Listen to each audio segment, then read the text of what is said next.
A very good afternoon to all our esteemed panelists for the day, and welcome to all the participants once again who joined us from the inaugural session. And now we begin with the next session of the day, which is on the fate of taxation of digital economy and the global tax agreement, the two-pillar solution. I take great pleasure in inviting the key speakers for the day, Mr. Rashmi Ranjan Das, Joint Secretary, Department of Revenue, Ministry of Finance, Mr. Dinesh Kanabar, who's the CEO of Dhruva Advisors LLP, Mr. Lucas Dehir, who's the International Tax Manager from Netflix, and the session is being moderated by Mr. Ajay Rotti, who's a partner at Dhruva Advisors. I welcome Mr. Ajay Rotti to take forward the proceedings for this particular session.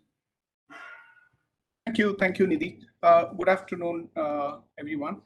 I think what we are going to do in this first technical session is I'll just give you a brief overview of the famous two-pillar solution. I'm sure all of you have heard of it, read enough about it, but I'll just take a few minutes to lay the background and the context so that you'll be able to appreciate the nuances that we are going to discuss thereafter.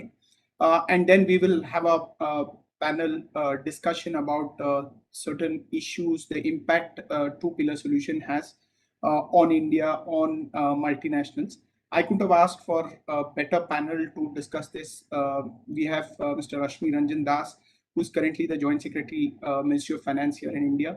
Very important for me to mention that Mr. Das has been the representative of India on the inclusive framework since 2018, has recently been nominated as one of the members of 25 eminent people for the US International Tax Committee. I welcome Mr. Das. I have Lucas joining me. Lucas is with Netflix currently, probably one of the large MNCs which is impacted by these solutions as digital businesses as it can get. Lucas used to be with the Ministry of Finance at Netherlands before, has participated in various OECD deliberations. I also am joined by my partner and CEO, Dinesh Kanabar, needs no introduction. We'll straight get into the two-pillar solution and what it really entails, and thereafter get into issues. I think this is the reason why the two-pillar solution came about. The inclusive framework, BEPS, has all been discussed ad nauseum. I'll just put the overall context here. The need for this was really because of the issues or the infirmities that were there in the existing global tax architecture, and which led to a lot of issues around tax evasion, double non-taxation, etc. of the MNEs. All of these really arose, or the heart of the issue was how the current and the existing international tax framework was designed. This was designed almost a century ago. There was a lot of importance on fixed place. The nexus for taxation arose from a fixed place of business. This came from the discussions, the agreements with the League of Nations. There was a very interesting example in those documents which talked of how if oranges are being sold, where does the value actually get created? And the example went as if the oranges were grown in California, the value was not created there just because they were on the trees, and it did not get created when it was plucked and packed in a box. It did not get when it got transported. It possibly got the value after it was ready for a market and there was a market found. And the League of Nations identified that everybody in the chain of this whole process is entitled, has a right to collect tax on the profits that's earned from selling that particular orange. Now, what really didn't happen or was not needed at that point is a lot of these taxation for different aspects of value creation in that chain was linked to physical presence. While they recognized that markets also have a need and a right to collect taxation, but that was linked to a physical presence in the market jurisdiction. Whereas of late, most of you would have seen that a lot of the delivery, in certain cases, the product itself are digitized, and you don't really need a physical presence to be rendering services or even selling goods in a particular market. Therefore, a link to a physical presence, which worked so well in the earlier days, does not really give the same results today. That's really the heart of the issue. Therefore, the radical departure that you will see in pillar 1 and pillar 2, that we will see and more so in pillar 1, is really about moving to away from a physical nexus for a profit attribution, for a tax right. And that really is the genesis for the pillar 2, two pillar approach, and more particularly pillar 1. If I have to just put a very high level summary, pillar 1 really addresses the broader challenge of the digitized economy and focuses on allocation of the taxing rights between home and market jurisdiction. Pillar 2 is focused on global minimum tax and addresses all other issues on account of BEPS related to this. So Pillar 1 is only on the allocation, does not really in that sense create a profit or change the tax rate or the basis, but it really focuses on allocating the profits between jurisdiction.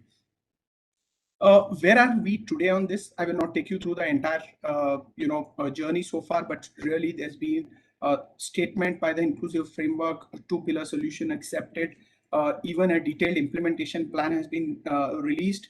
There are now significant alignment in terms of the members of inclusive framework. I think this is something that OECD and the BEPS project and the inclusive framework have always focused on. And both from our industry and a tax administration perspective, this was one of the most important things, which is really to arrive at a global consensus. Because the worst thing that we could have done than even the status quo was really having a plethora of unilateral measures, where from a double tax, non-taxation, possibly you would move into multiple taxation without possible credits because of unilateral measures being kept out of treaty and the likes. Therefore, a consensus approach, which was acceptable to most countries, was really the need of the hour.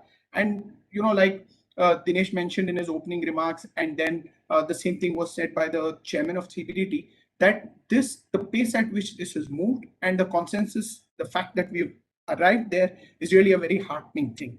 And that's where we are today. While the two-pillar approach has been decided, there are some more things left for discussions, negotiations at the time of implementation. The pillar 1 approach is really the unified approach, and the pillar 2 is the globe. I will not get too much into pillar 2. The next session covers pillar 2 and the issues in great detail, so I'll leave it for that session. Pillar 1, like I said, really is about new nexus rules, which is unconstrained by physical presence, and then the profit allocation rules. In profit allocation, there's two broad baskets, the amount A and B. A is really a residual profit, and I'll take you through a simple example so that you'll be able to understand what I'm talking about here, and how much of that has to go to the market jurisdictions. And amount B is really a fixed return for marketing and distribution function, and under the current arm's length principle, but with a certainty on the fixed return, therefore eliminating the disputes on transfer pricing as to what that return has to be. The pillar 2, like I said, is only on a global minimum tax concept as to how MNEs can pay a minimum tax across jurisdiction, and there are 4 sub rules within that, and that's something that will be covered in the next session.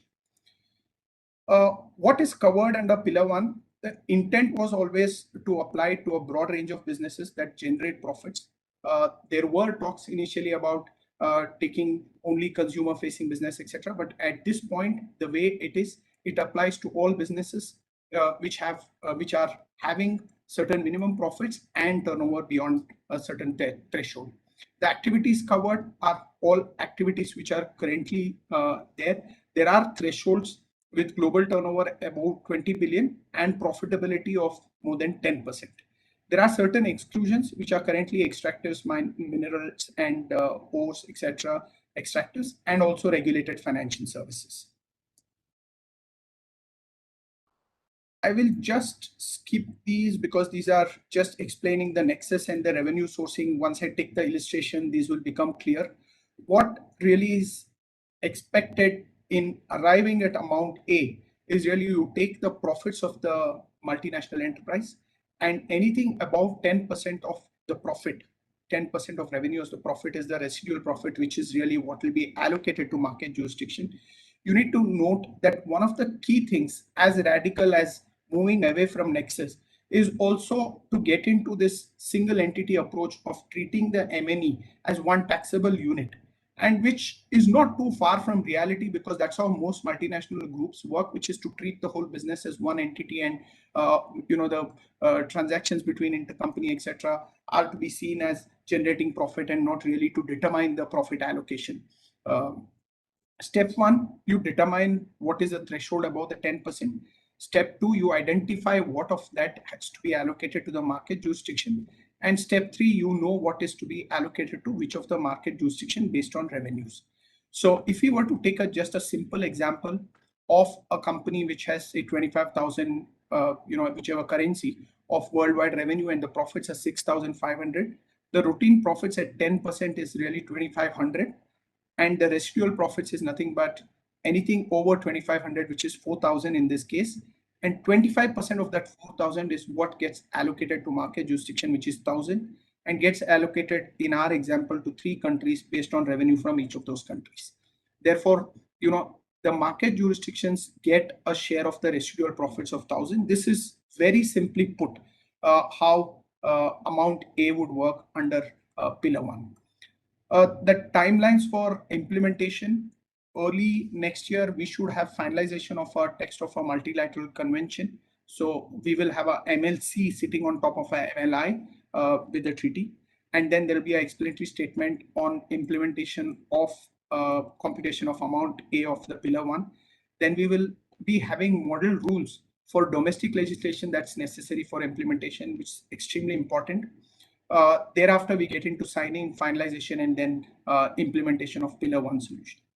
It's really by this time that countries have agreed that they will also not continue or not implement any further unilateral measures, and all unilateral measures which are in place will not apply after 2023 or implementation of the pillar 1 solution. I will now move on to the issues that one would have.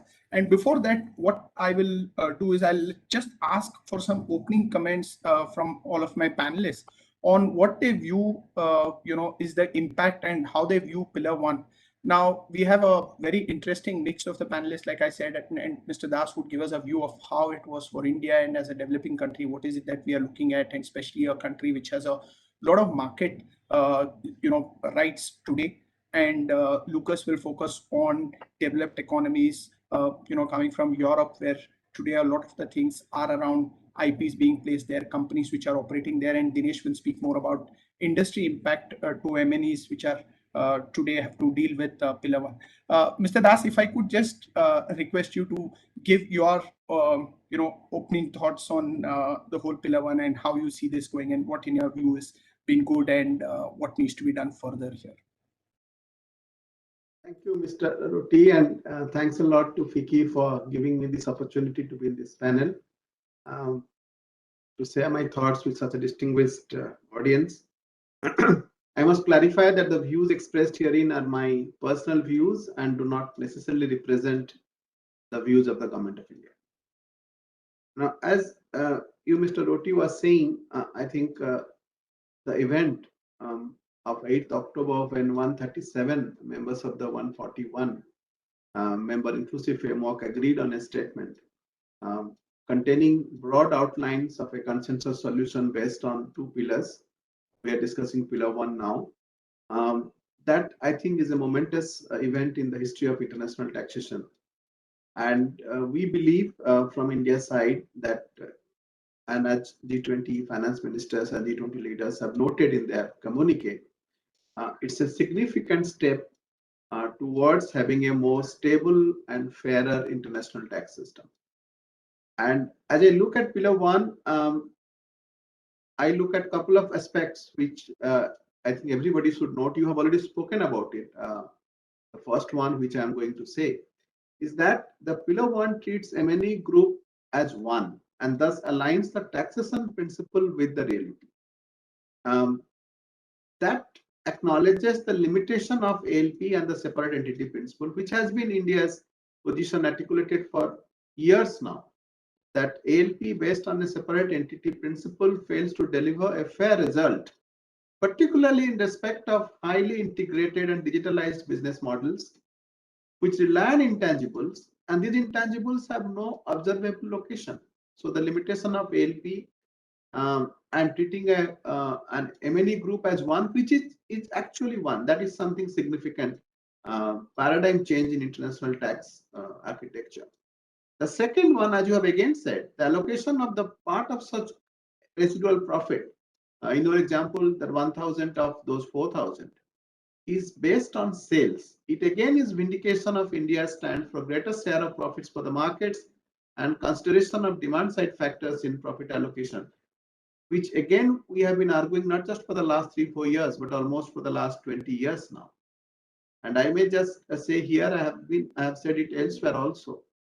When the interim report of 2018 was adopted by the inclusive framework, when we said that markets per se must have a share in the profit, there was not much of general acceptance. As a result, only a footnote could be there that some countries feel that markets have a right to share in the profit. Now, from that, in March 18 to 8th of October 2021, is a fantastic journey, and I think the direction is quite right.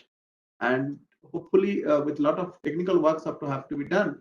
But I think this moment is a paradigm shift in international tax as you understood it so far.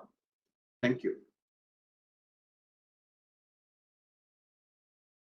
Ajay, you are muted. Sorry.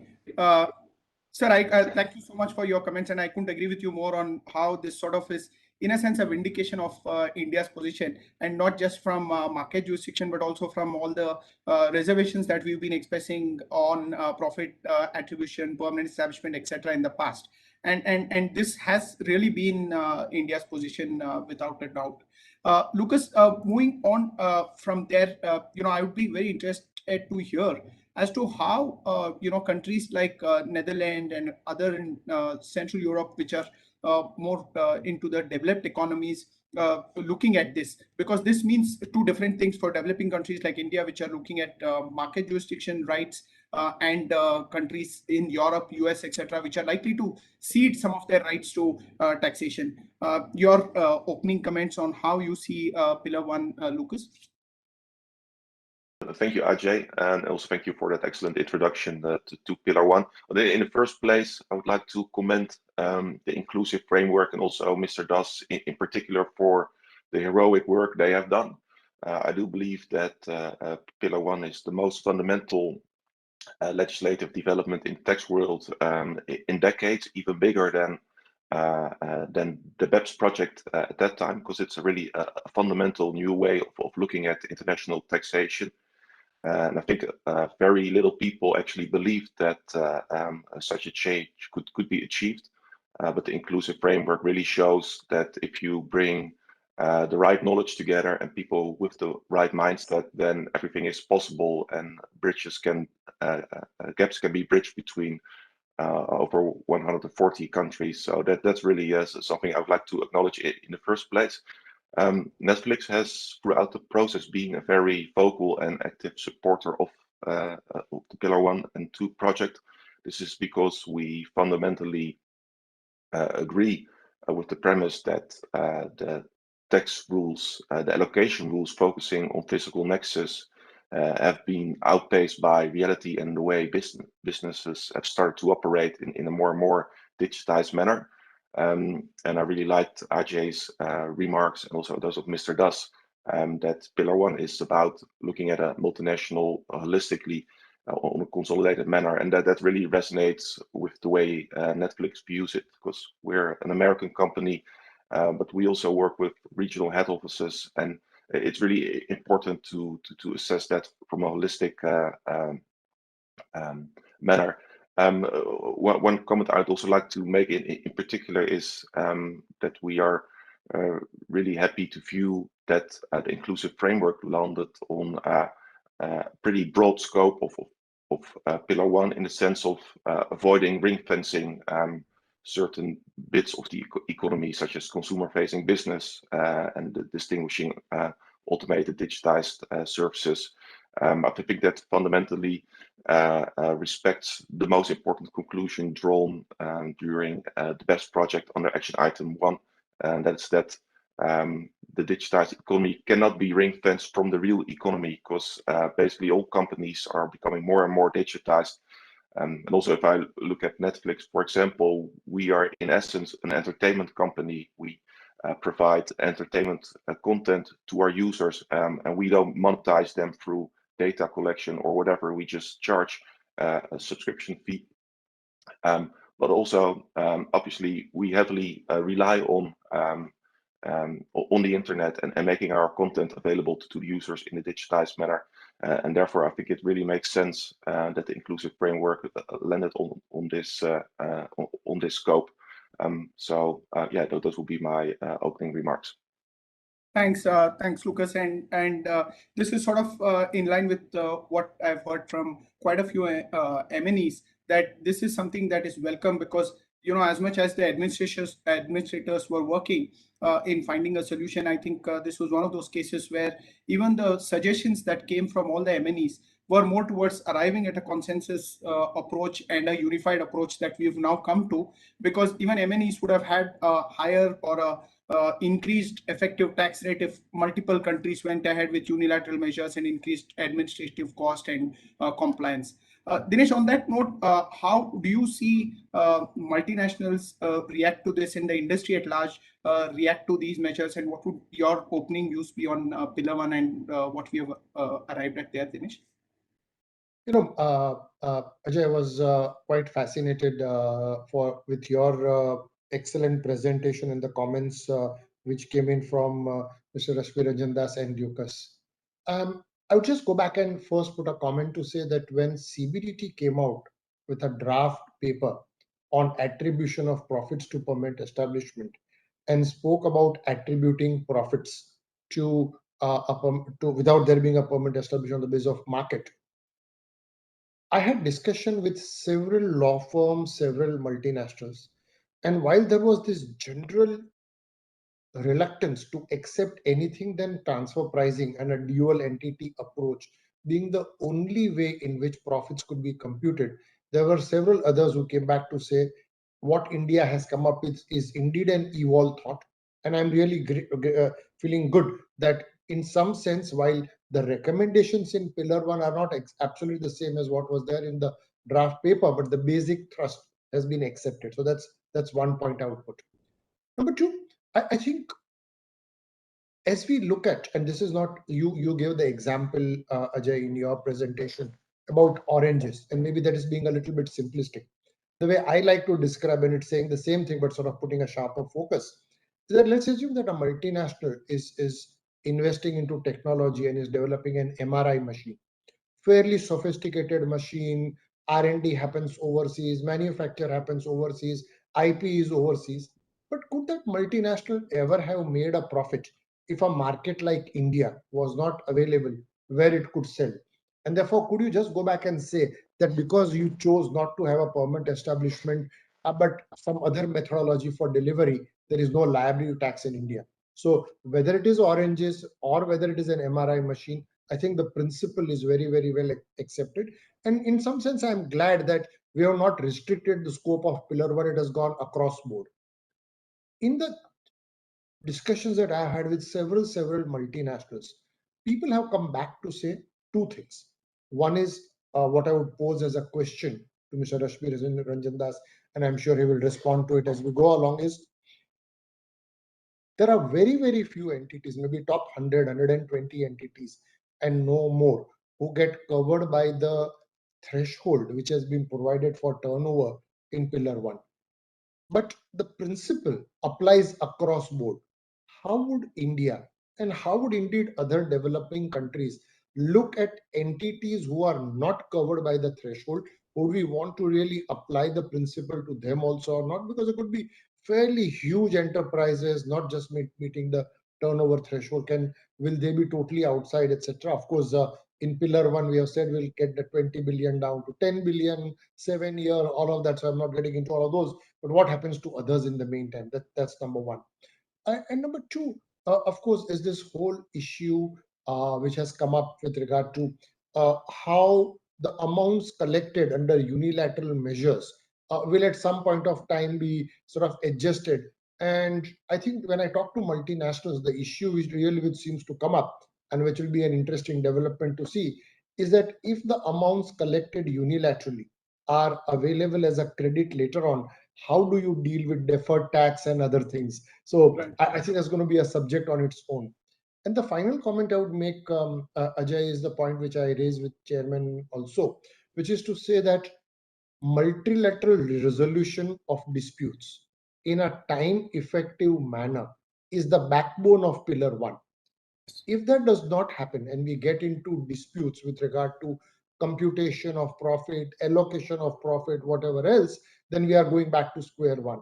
And I think it's important that OECD and India, as an important member of the OECD, develops a framework for expeditious resolution of the dispute in a timely manner. Right. No, I agree, Dinesh, and I think two things that we've repeatedly heard, from various statements of inclusive framework, including interim statements, work which was in progress, reports released, etc., is that one you mentioned, which is certainty, is really important and bedrock of this solution, and second is simplicity. Now, on that aspect, pillar 1 does provide and talk about various nuanced aspects on revenue sourcing. How do you compute? What's the revenue? How will you take it? Segmentation, if there are large groups which have multiple businesses, will you take a segment? Will you take a profitability at the consolidated level? Tax-based determination, you rely on accounting profits, etc. While all of us agreed, and the common theme that I could take from all three of you is that this is welcome for different reasons, but definitely all of it is welcome, both by the industry and the different basket of countries that are present. But does these things, Dinesh, complicate the problem a bit? Does it still open up scope for planning? Can companies today, split themselves and things like that? How are we on both simplicity and certainty on some of these aspects which are still open? First of all, there was this whole question that having regard to the 15% rate of tax, is global tax planning gone? And I don't think the answer to that is yes. I think there are still countries which levy different rates of taxes and people will want to plan. But I don't think that's the issue.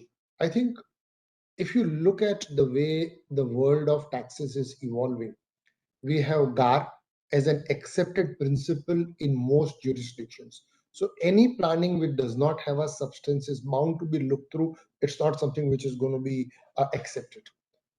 Coming to the point on simplicity, I don't think there is going to be simplicity, at least for the next 5, 7, 10 years, until these new principles settle down. And I think that is necessary because it does take time for principles to get accepted. There will be multiple interpretations. Each country will, again, there's going to be a pull between countries as opposed to a country and a company. It's going to be a pull between countries. While we are not discussing pillar 2 at all at this point of time, I was looking at some of the countries. So take, for example, a UAE, which does not levy any taxes. Now, not levying taxes was at one point of time an incentive to a company to set up a shop. Today, if those profits are under IIR or whatever else going to be taxed in that home country, then what am I doing? I'm subsidizing the other country instead of the company. Therefore, people will start looking at taxes very, very differently compared to where it is. And I don't think simplicity is going to be achieved in the near term. What we do need to focus on is trying to provide as much certainty as we can. Uh, and that's the need of the hour. I think there have to be specific frameworks which are evolved.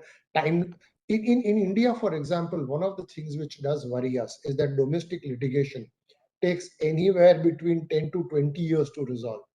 In the new world, we cannot afford to let that happen. So how do we do unilateral resolution? How do we do bilateral resolution? How do we do multilateral resolution? Those are going to be the key things. Right. And sir, coming to you from an India perspective, Mr. Das, how is India approaching some of these things, including segmentation, revenue sourcing? What's the preparedness on that? While on one parallel track, there is you're part of the working committees, groups, etc., arriving at implementation. From a domestic perspective, we as a country have not had CFC. Even POEM has come in very recently, and are the officers today, the administration equipped dealing with foreign financials, accounting standards. How will we deal with some of those things? Because counting income becomes extremely important in implementation of Pillar 1 as it stands today. And India traditionally, and while ICDS, etc.,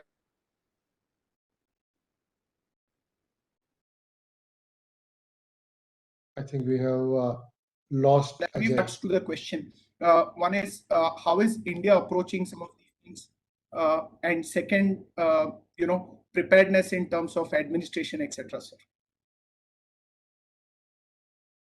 Thank you. If I heard you correctly, because I think I missed you for a couple of seconds. So far as the broader agreement is concerned, as you said about segmentation or about revenue sourcing, this needs to be agreed at the inclusive framework level, and we are one of the countries which is deeply engaged in all these issues with others, and discussions are going on, and we need to find out. There are two things we need to ensure. The rules should be clear and rules should be implementable.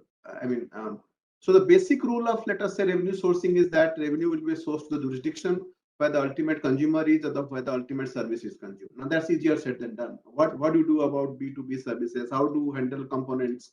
So this, we need to have a situation where it can be implemented. We may look for proxies, you may look for something else. And the same thing is in respect of also other aspects that you are referring to about the financial statements. I think it is now will be necessary for most tax administrations officials to upskill themselves with the latest accounting standards, because now they have to read and understand an accounts based on accounting standards. What of course has been prescribed is that so far as the MNE, wherever it is parented, the accounting standards in that country will be accepted, and mostly like Indian accounting standard, Ind AS and US GAAP and the AFRS and Japanese GAAP, Korean GAAP, they'll be accepted as it is. So MNE group doesn't have to rewrite its accounts conforming to certain particular standards. So that is one, so that gives the comfort. Suppose an Indian MNE is in scope, so at least Indian revenue officers are more comfortable with Indian accounting standards. They have to look at that.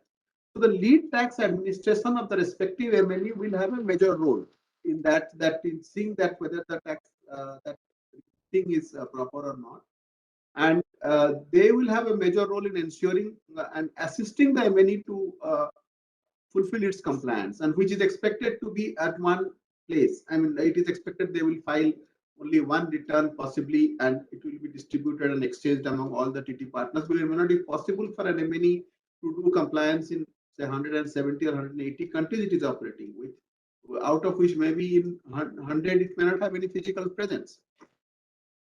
And coming to implementation part, as I said, it's good that for the first time and in this process, India is participating in the rule making process. And therefore, our officers, particularly the divisions which are involved here, they are aware and they know the each nut and bolt of the rule and why it has come. So I think that is an important part, since we are not now just getting a rule to implement, we are ourselves part of the process which are making the rules. I think that capacity is now there in the Indian tax administration and all the tax administration which are participating in this. So there is more important, because it's, as you said, it's a global level operation. So there must be consistency in implementing Pillar 1 across jurisdiction. If there are different approaches, different understanding, different interpretation, it will create a problem. So I think for the moment I can stop there. If we are just one point, as Mr. Kanawar was referring to, I think dispute resolution process and tax certainty is very important part of Pillar 1. And since it's a group process for the first time, we are distributing group profits. The existing dispute resolution mechanism, the bilateral mechanism of MAP, will not work. So we are looking at a panel of tax officials which will decide if there is a dispute which is a binding and mandatory, as they say. Mandatory in the sense that dispute resolution mechanism will be triggered definitely, and binding in the sense it will be binding on all the 160 or the 70 tax administrators which are participating in the process. Of course, the MNE has the final choice. It may accept it, may not accept it, but at least all tax administrations will accept it. That Ajay, without if I that could, system will not operate. Yes. Yes, Ajay, if I Dinesh. could just make a quick comment. Sir, your comments on dispute resolution are very, very, very welcome. I tell you, where does a little bit of circumspection come from? Tax treaties have been around, and sure, India may or may not have been involved in the drafting or in the drafting of the commentaries, model commentaries, etc. But even today, we have a situation where every officer interprets what is royalty, what is FTS, what is a P in his own way.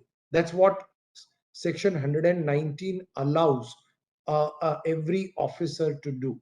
And I'm not being sarcastic about it. What I'm saying is that what it does lead to is multiple interpretation of the same provision across officers, across locations in similar situation. And the concern is that if that is the way in which things will get implemented after pillar one, then we are really going to have a huge amount of litigation and an uncertainty. And that's something which we need to avoid. Your comment regarding a panel, a central process is indeed very, very welcome.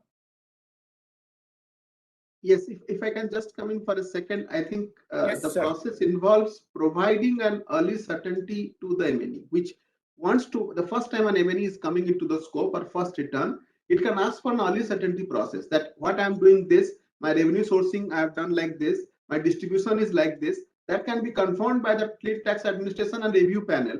And that will also be binding. Once the review panel agrees, then it's a sort of a pre-filing return type. So that process is also there, which will be very helpful. Right. Thank you, sir.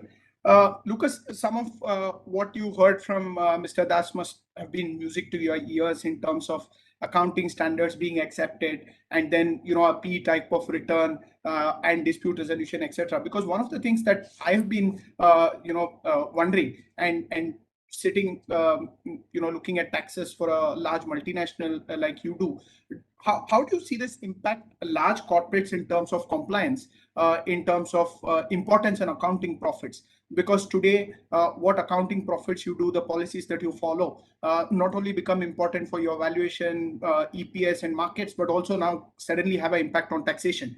How do you see it, Lucas, on the complexities around implementation?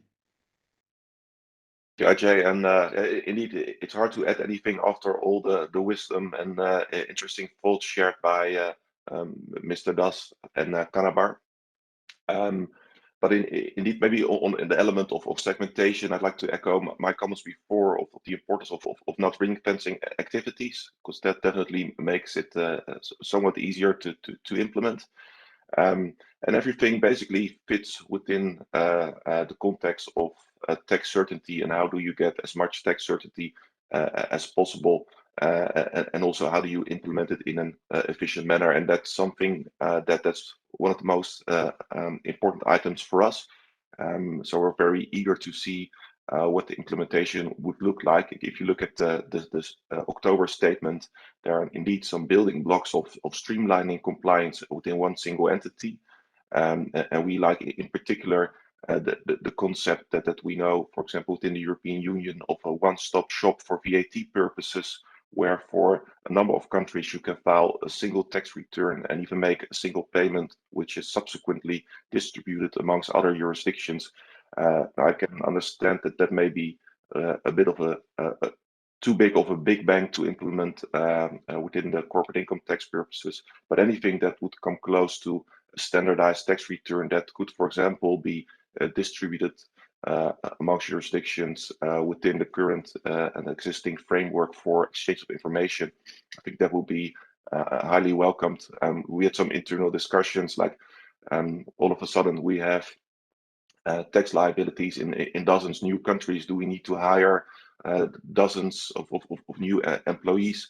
But even though, like, I would like to see my team grow as much as possible, we do not think that will be ultimately necessary, because we do have a strong belief that the inclusive framework would land on an easy to implement system and a highly standardized way of approaching the amount A tax returns, for which indeed, as you rightly point out, RJ, the accounting principles become more and more important. So I think there's also an important obligation on any tax advisor and particularly tax lawyer like myself.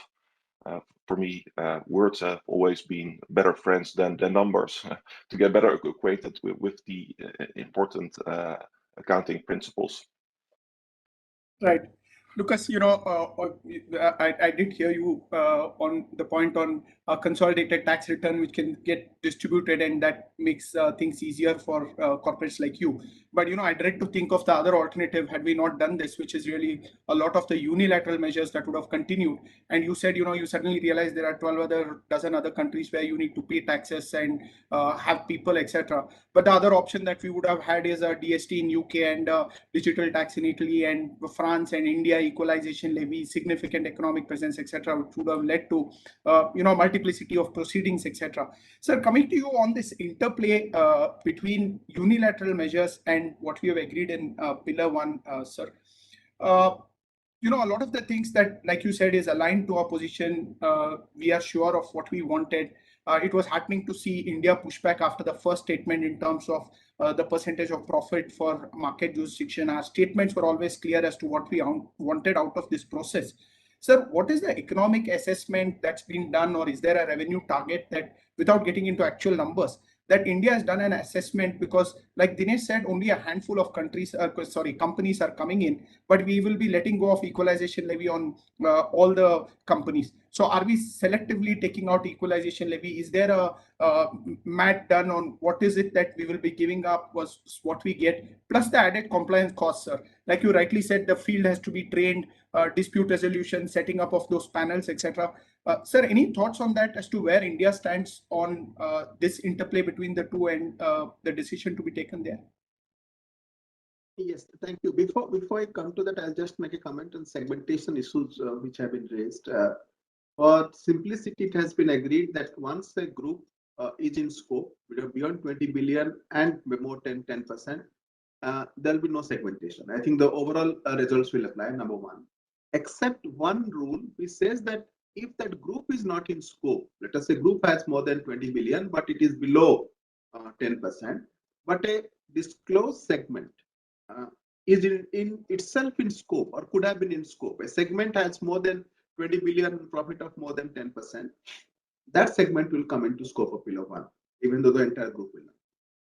Now, coming to the revenue part, I think so far as Pillar 1 is concerned, it is more about reallocation of taxing rights, not about revenue per se. There should be, there are several rules. We are only looking at one part, the distribution of, let us say, 25% of the residual profit. Now, that in itself means nothing in terms of revenue, unless we know in terms of what will be the revenue sourcing rule. I mean, we know today what is my sales, but the sales as they booked in India will be different from the revenue that will be sourced to India based on the sourcing rules.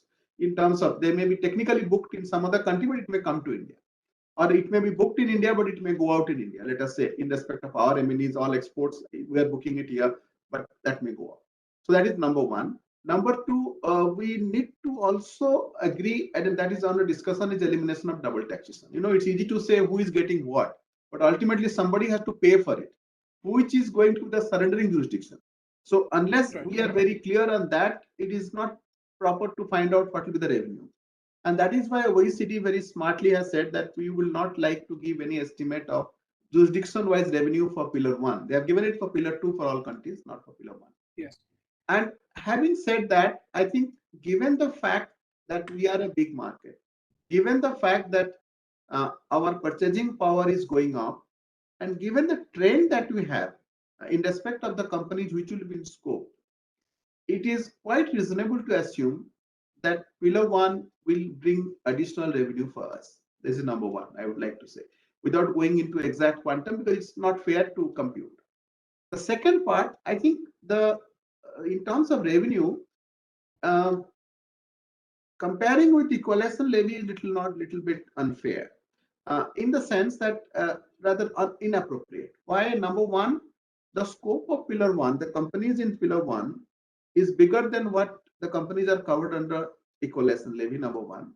And number two, even as per our own law, if a company pays tax in India, it doesn't pay equalization levy. Our law Yes, doesn't yeah. say that you have to pay equalization levy or income tax, whichever is higher. It's not that.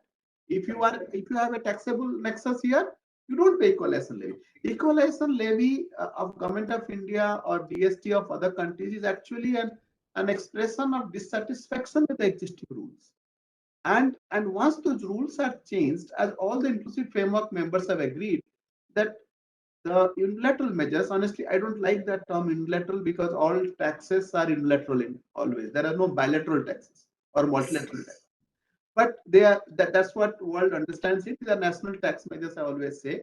So those will be withdrawn. And as on 8th of August, the countries which have not imposed any unilateral measures, those type of measures, DSTs or other measures, they will refrain from introducing any new measure till Pillar 1 comes into force or end of 2023, which is expected Pillar 1 will be 2023. But the countries which have the unilateral measures, if you can call them so, let us say DST equalization levy, they will continue to levy them till Pillar 1 comes into force.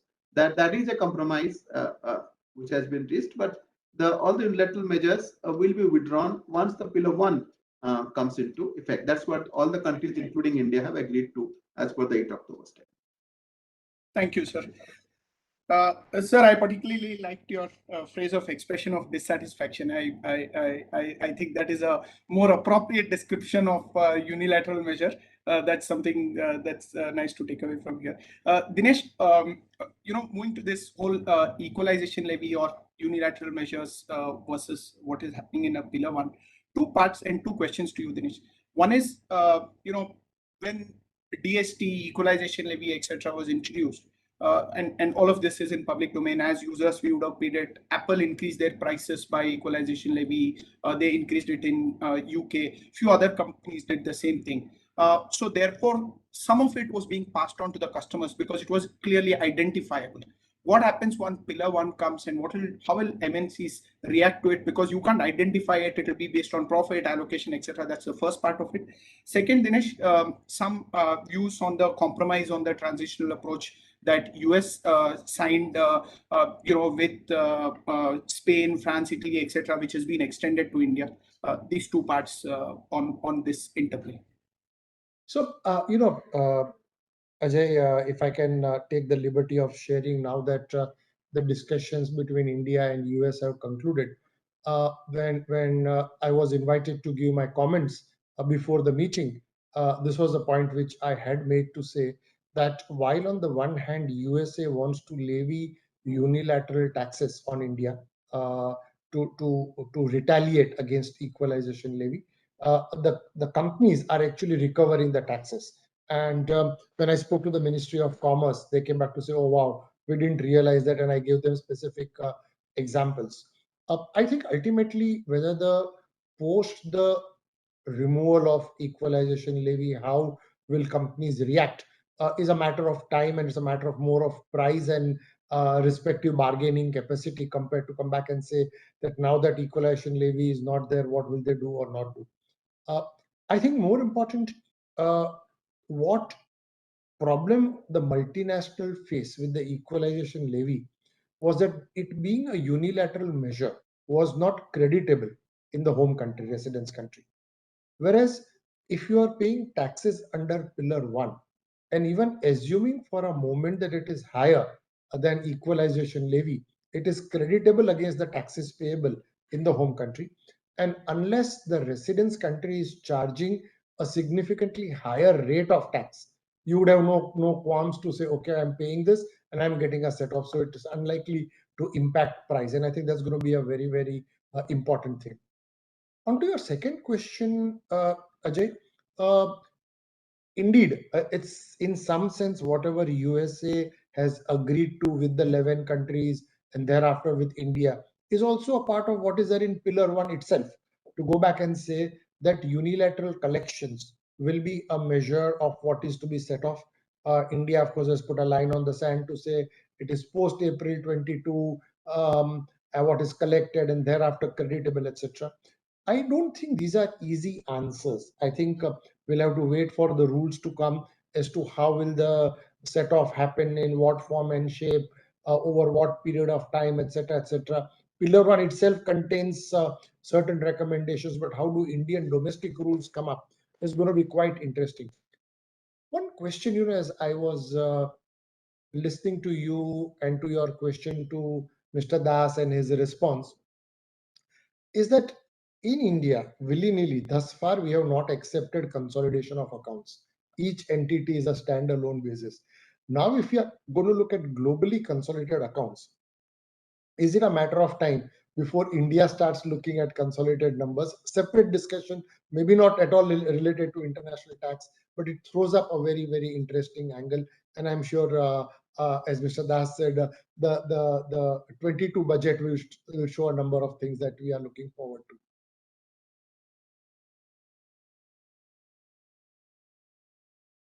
Ajay, you are muted. Sorry, I've done this for the second time now.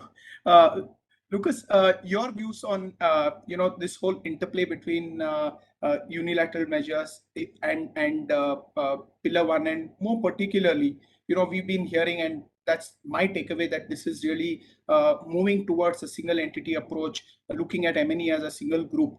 But are large corporates today looking at restructuring their operations, having local presences, rather than not even getting into this, but actually having an entity which is running businesses onshore in countries which today have not happened, etc.? Are there any thoughts around that in terms of addressing higher ETR if it does get there? Because like Sir said, this is really splitting of the same pie that's really there.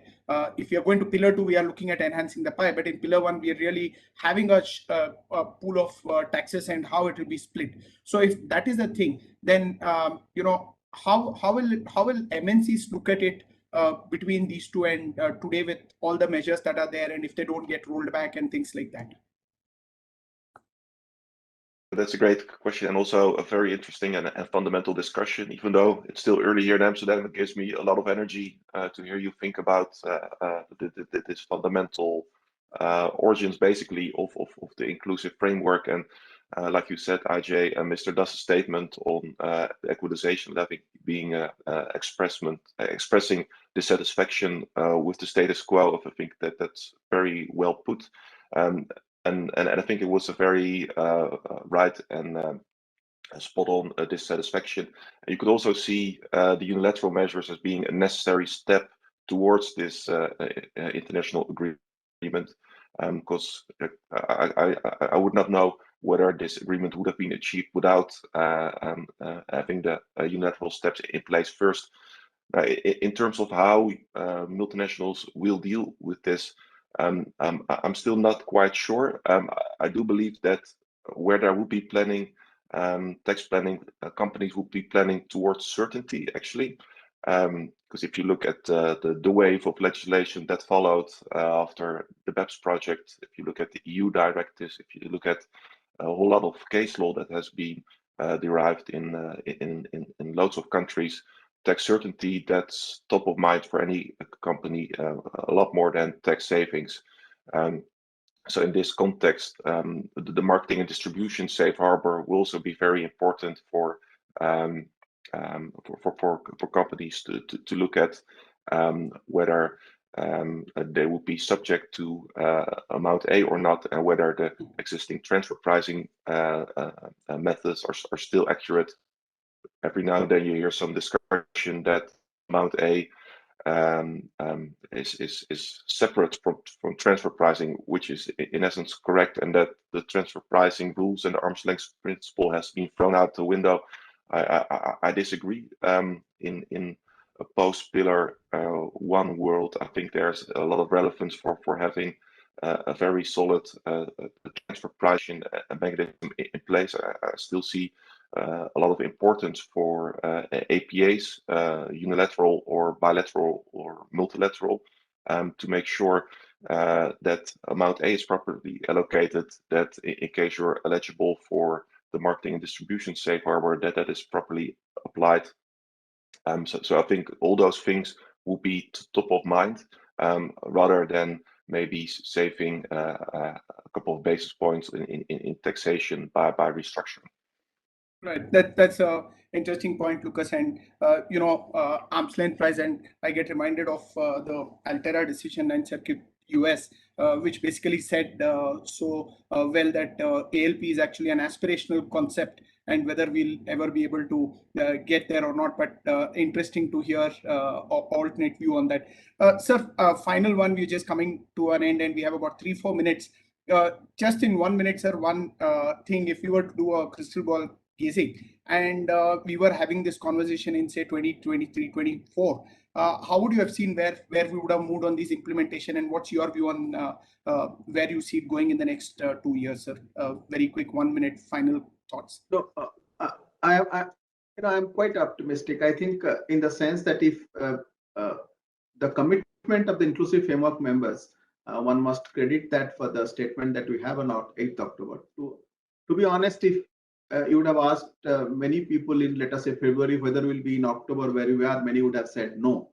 So carrying forward that, I think we will definitely pillar 1, pillar 2 will be implemented, hopefully starting 2023. Just one point on transfer pricing, what Mr. Lucas said, I fully agree with him that transfer pricing is not going away anywhere.